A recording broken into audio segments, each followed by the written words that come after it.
Okay, so we're going to look at something called the discriminant today.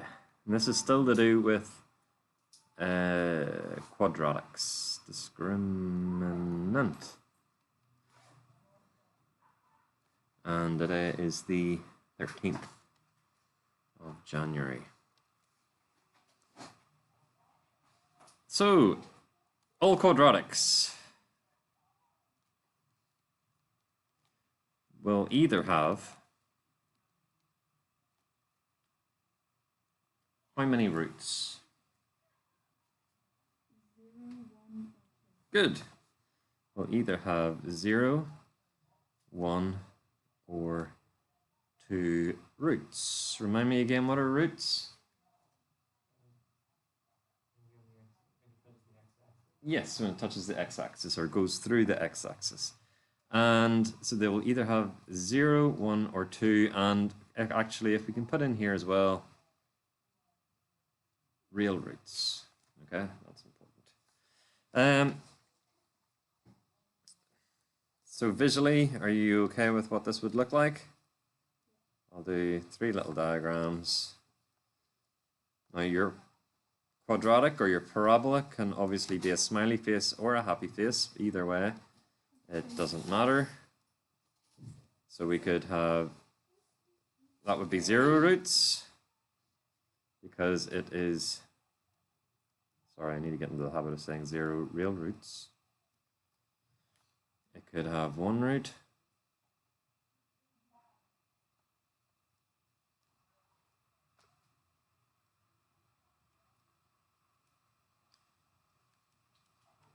Okay, and this one is sometimes called equal roots or repeated roots.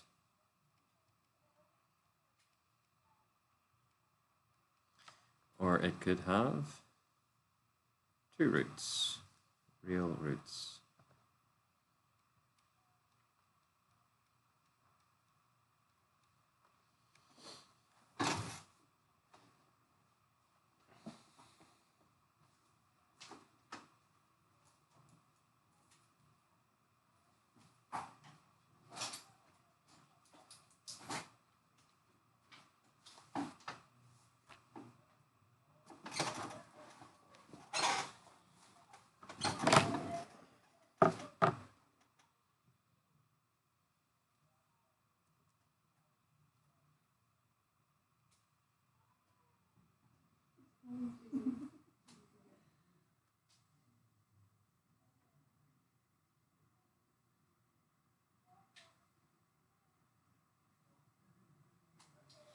Okay, all good? Now, obviously if you've got a quadratic, you don't need to write this bit down. If I've got something like, say, x squared plus 3x plus 2, from just looking at it, it's difficult to tell whether it's going to have 0 real roots, 1 real root, or 2 real roots, okay? Some of them will be easier to see than others because you will get used to noticing, if I write down this one, x squared plus 6x plus 9. What can you tell me about that one? You want to get into the habit of looking for these, being able to spot things. Why? Okay, good. So if you were to factorize this, what would it be, Maya? x plus 3. Yep. Good, okay. So you want to be able to get into the habit of kind of seeing these recognizable ones and being able to factorize it. This would tell us that the roots are x equals -3, x equals -3, okay? And this is an example of it being an equal root, okay? Or a repeated root. That's why it's called repeated, because it's repeats, okay? Makes sense? Now, it's not always the case that you will be able to work out the roots. In some instances, you'll not be able to work them out, in which case there will be 0 real roots. So let's actually just, I give you an example of something like that. Let's say we've got x squared plus 3x plus 12. Okay, let's just look at this one again. You don't need to write this down. Now, can I factorize this? is there any two numbers that I can multiply to give 12 but add to give 3? Sure? No, I just thought you would say no. Okay, now when we're factorizing, we don't want to use decimals. Okay? So the numbers that multiply to give 12, 1 and 12, 2 and 6, 3 and 4, and that's it. So, and there's no way I can get 3 out of any of these. So, okay, I can't factorize it. If I wanted to go about trying to solve it then, what method would I use? The formula, right. So the formula, x equals minus b plus and minus square root b squared minus 4ac over 2a. So let's whack this in. So minus b, so minus 3. So b is 3, okay. Plus and minus square root of b squared. So that's just going to be minus, so 9 minus 4 times a, which is 1, times c, which is 12, all over 2a. Okay? So we get minus 3 plus and minus the square root of 9, take away 48. What's 9 take away 48? Negative 39. Now, what's the problem with this? Okay, you cannot do the square root of a negative, okay? And if you were to put this into your calculator, it will come out with error. So this essentially is telling us that there are, for this quadratic, 0 real roots, okay? Because we are unable to work them out. Now, if you were, this is not part of your course, but I think it's kind of interesting. Some mathematicians have come up with a way of actually working this out, and this is when you may have heard of complex numbers or imaginary numbers, and that's what this is all to do, okay? Imaginary numbers and complex numbers are just ways of working out square roots of negatives, okay? So previously, where you could never do it, you can actually figure it out, but you would have something called complex roots, which are not real. This is why it's important that we say 0 real roots. So even though there's 0 real roots, there are complex ones, but we're not interested in the complex ones. We don't need to worry about them. Okay, I just think it's interesting. Okay, thank you. It is. But it's kind of weird though, because they're complex roots. It does have roots, but the roots don't cross the x-axis. But it does. See, and this is the weird thing. It's really, yeah. This, I was wondering if it's part of it. they made up. Well, that's the thing about maths. It's just constantly being made up and changing. We've got our x and y axis. Is this a smiley face or a sad face? It's a smiley face. So I'm not sure whereabouts roughly it would go, but let's imagine. We know it's got 0 real roots. Yep. But it's going to have 2 complex roots. And it's difficult to visualize, but what it means is we've got our x and y plane, but we've also got something called the complex plane, which means that this is really incorrect, but it kind of gives the idea we're going to have a kind of complex plane, and it will cross. Yeah, but that's kind of what mathematicians do, okay? Back in the day of Pythagoras, you know, Pythagoras loved his 3, 4, this is your Pythagoras' theorem, yeah. But Pythagoras did not like it when we had this kind of situation, 1, 2, what would this answer be?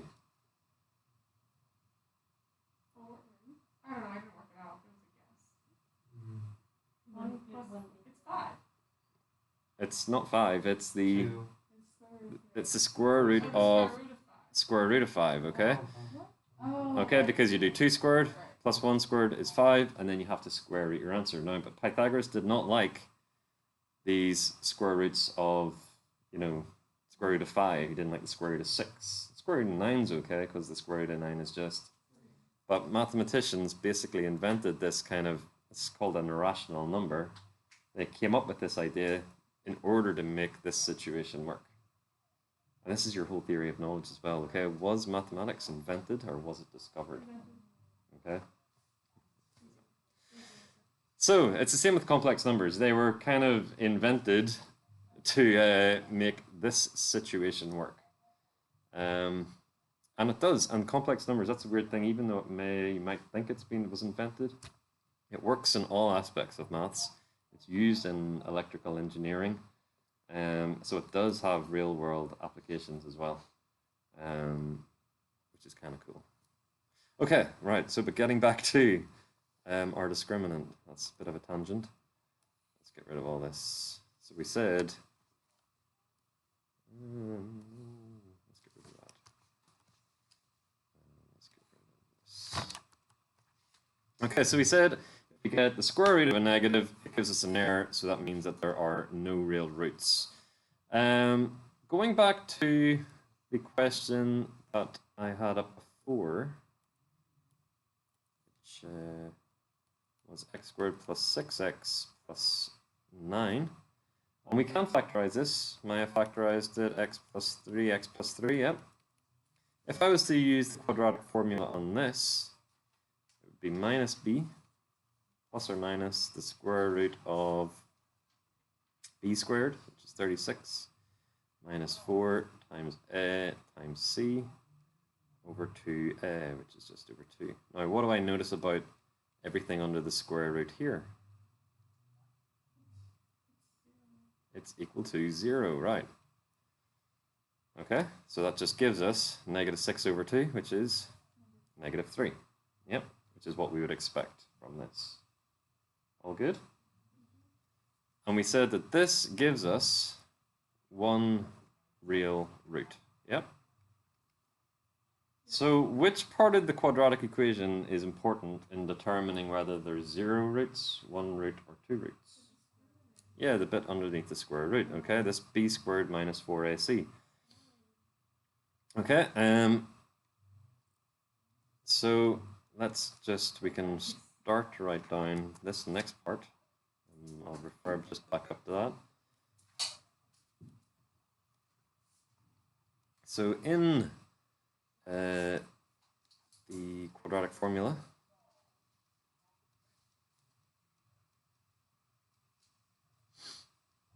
the part underneath the square root, which is b squared minus 4ac,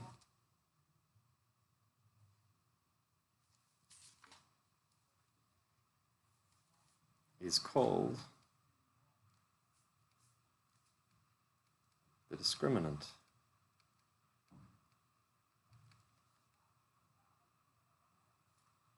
And is denoted by, I don't ask why, but sometimes it gets denoted by a little triangle, okay?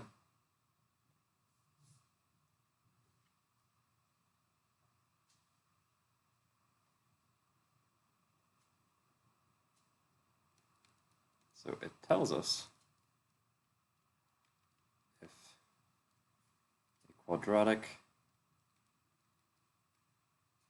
has 0, 1, or 2 roots. Does it? Thank you. Now, does it tell us what the roots are? No, it just tells us if there's going to be 0, 1, or 2. So that's important. It does not tell us what the roots are. It just tells us how many there's going to be.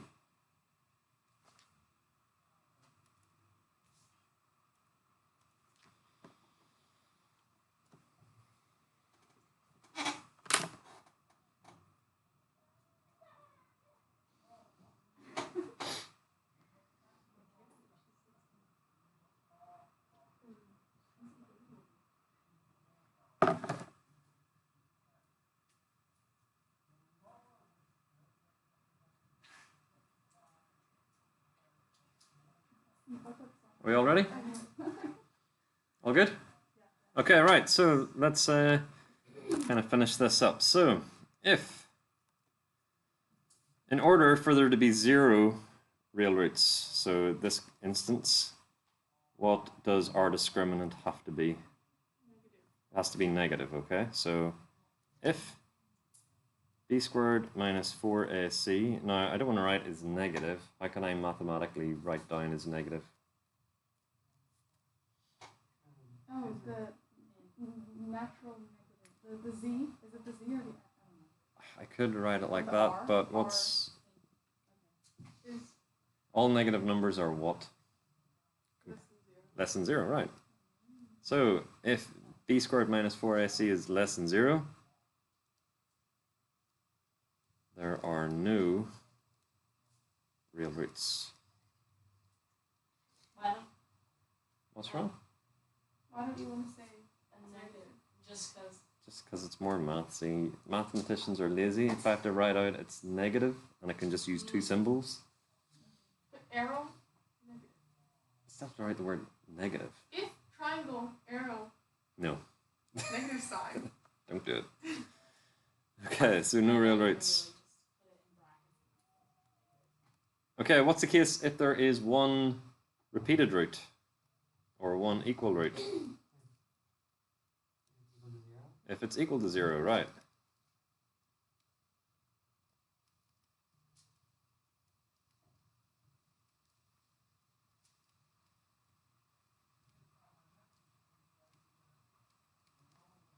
And then the last case is going to be if b squared minus 4ac is greater than 0, there are two real roots.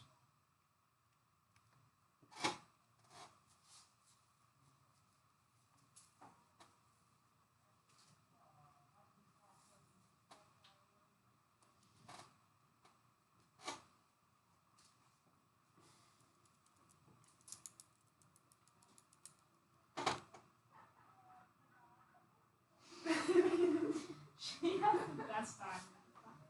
I know. She's like, I have math on like yesterday. She probably had the time of her life. Who's in? Jay's Izzy.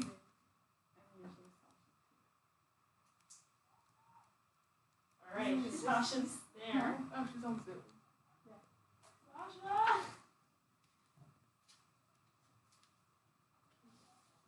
Okay, let's have a look at a little question then. This is quite common. So find the value or values of k for which the graph of y equals x squared plus 9x plus k has two. Now they may throw this word in here as well. Two distinct. What do you think distinct means? Different, right? Two distinct real roots.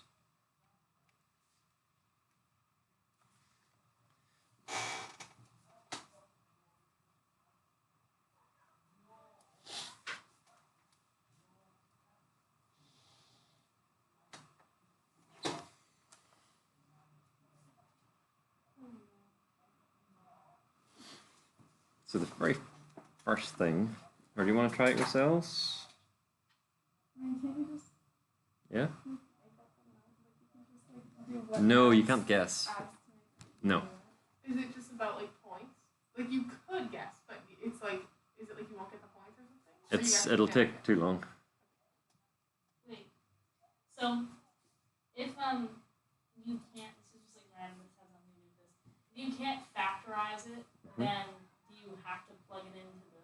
Well, if we want to find out the value of k that gives us two distinct real roots, we're talking about discriminant. So we're going to use this formula, okay?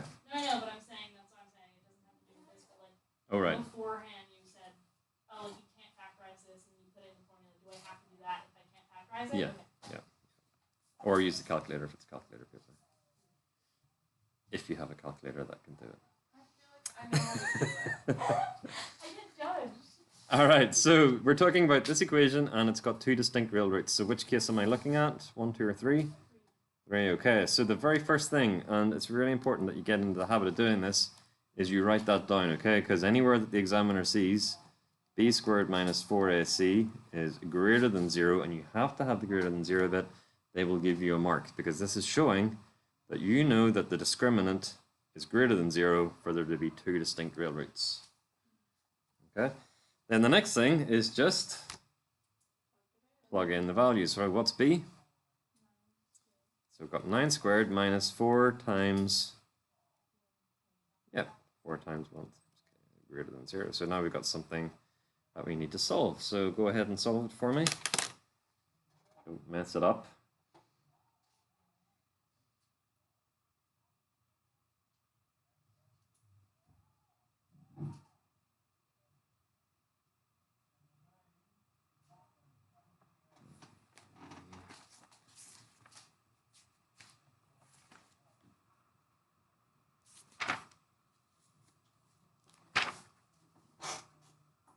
Can we use the calculator? Nope.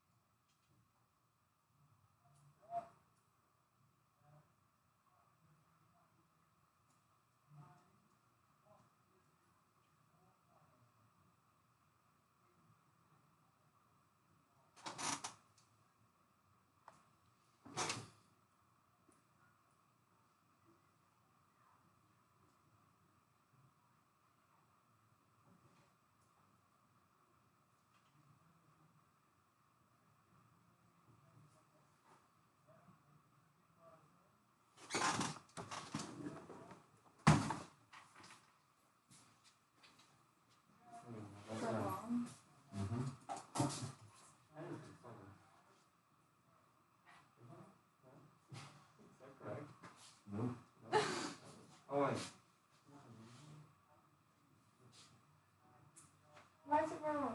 I didn't say it was, did I say it was wrong? Oh, is it? Well, but you. Oh, I'm all obsessed with decimals. I used to. Oh well, when I divided it in my brain, it was a decimal, so I just left it.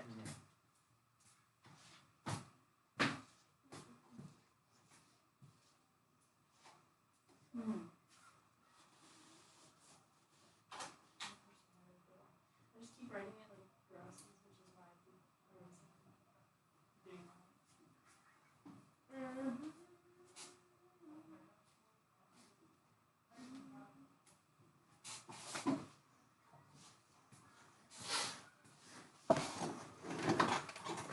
All right, so we've got 9 squared minus 4k. So 9 squared is 81. So 81 minus 4k is greater than 0. So next step. Okay, add 4k to both sides. So I get 81 is greater than 4k. Then divide by 4. So that tells us that 81 over 4 is greater than k, or k is less than 81 over 4. You can just leave it like that. Yeah, why not? I don't know. Can I simplify this any further? No, so you just leave it. Okay. Now, Sam. Now, if I do it like this, which is absolutely fine, but you just got to be careful. If you subtract 81 from both sides, you're going to have negative 4k is greater than negative 81. Yep. When you divide it, it becomes positive. When you divide it, yep, it becomes positive. It's just being careful. But no, because if I divide it, I get 81 over 4 now. This is not the same as this. Oh, this case.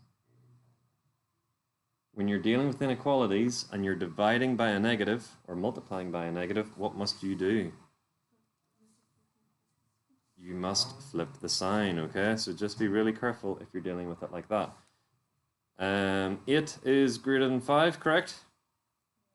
If I divide both sides by negative 1, negative 8 is not greater than negative 5. Okay, you flip the sign.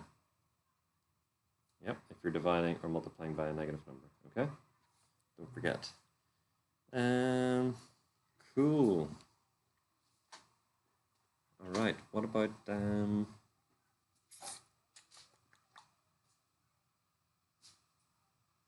real. Okay, if this question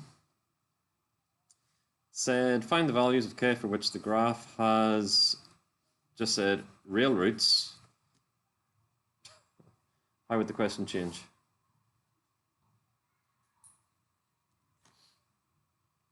It would be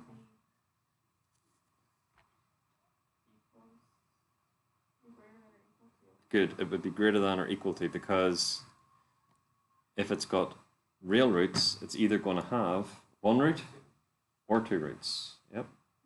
And if it's got one root, that means it would be equal to. If it's got two, that means it would be greater than. So that's why if it says just real roots, it's greater than or equal to. Okay? So just be aware of that. Okay? All right. Now, similar type question.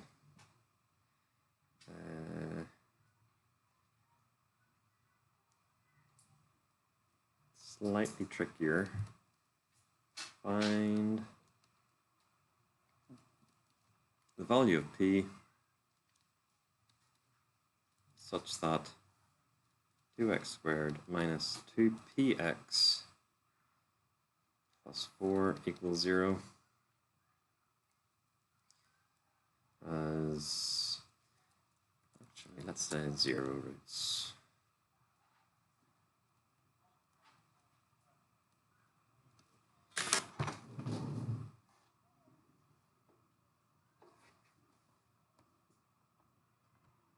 For this is a quadratic inequality. Now, quadratic inequalities are, we need to think about them a bit more carefully, okay? Because yes, I can take my 32 to the other side, and so it would become like this, then divide both sides by 4. So I get p squared is less than 8. And then I would take the square root of both sides. Yep. So, but my difficulty is, if this was p squared is equal to 8, then I could easily say, yeah, p is equal to, say again? Square root of 8, but it has to be positive and negative, yeah? Because remember, take the square root of a number, you get a positive and a negative, okay?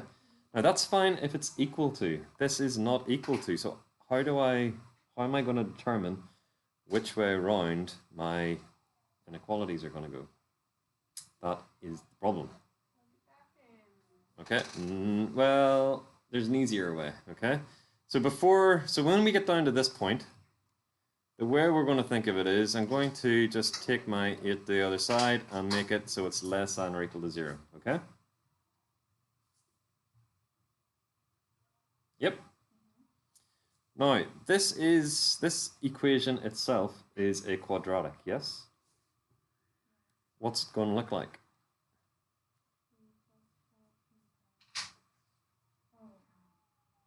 Just generally, what's it going to look like? Yeah, is it going to be a smile or a sad though? Smile, because it's positive p squared. It's going to look something like this, yeah?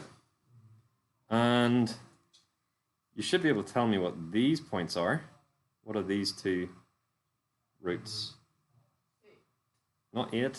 Root 8. Root 8, okay? So one's going to be square root of 8, one's going to be negative the square root of 8, okay?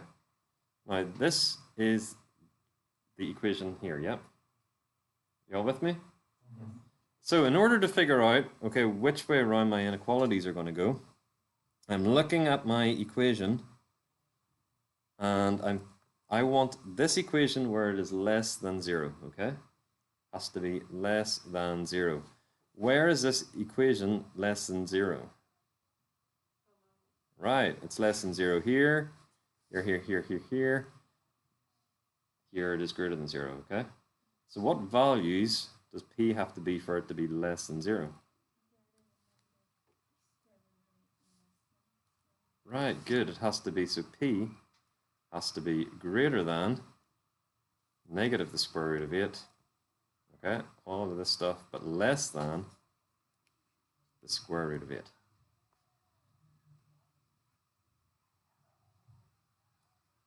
Wait, but how would you find that without the graph? You can't. You have to do the graph, okay? So You When would you know, oh hey, I need to make a graph? Sorry?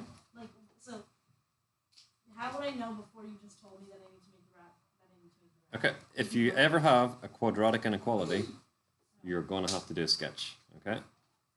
But it doesn't, like, and a lot of students don't do this because they think it's going to take a long time, but as long as you remember, okay, it's going to be a parabola, it's going to be either happy or sad, and then you just find the points that it's going to go through, and then you're thinking, okay, where is it less than? So less than 0 always means less than the x-axis. Yes. Also, I don't remember. So if the question, Oh, maybe this is what we're going to ask? I'm just gonna say, like, would we have our calculator for a question like that? No. Or you just grab it on the calculator? No, you would just do a little sketch. If the question was like this,